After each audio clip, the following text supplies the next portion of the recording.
Nous vous proposons un tour d'horizon de l'actualité internationale.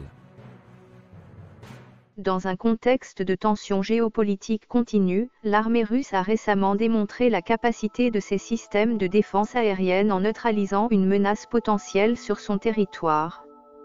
Le 3 janvier 2025, les forces ukrainiennes ont tenté de lancer une attaque contre la région de Belgorod, en Russie, en utilisant des missiles balistiques tactiques de type ATACMS, fabriqués par les États-Unis. Cette tentative a été rapidement contrecarrée par les systèmes de défense russes, spécifiquement les S-400 et les Pantsir SM, selon un communiqué du ministère russe de la Défense publié le 4 janvier 2025. Les missiles ATACMS, connus pour leur portée et leur précision, visaient probablement des infrastructures critiques ou des positions militaires dans la région de Belgorod.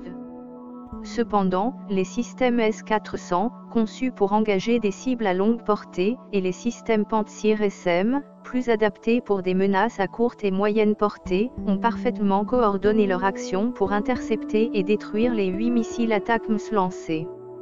Cette interception totale des missiles par la défense aérienne russe souligne non seulement l'efficacité de ces systèmes mais aussi une possible sous-estimation par les forces ukrainiennes des capacités défensives de la Russie.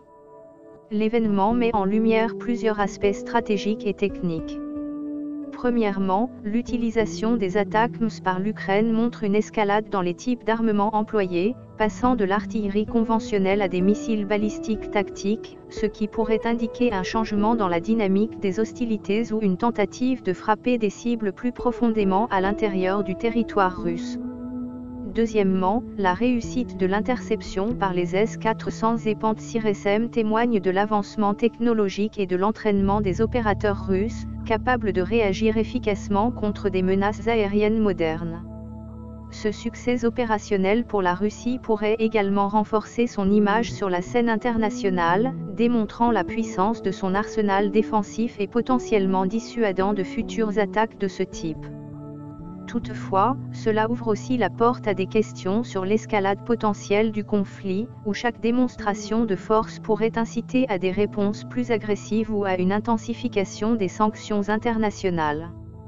En somme, cette interception des missiles ATACMS par les forces russes n'est pas seulement un événement militaire isolé mais un indicateur de la stratégie défensive russe, de la dynamique des armements modernes dans les conflits contemporains et des implications diplomatiques et stratégiques qui pourraient en découler.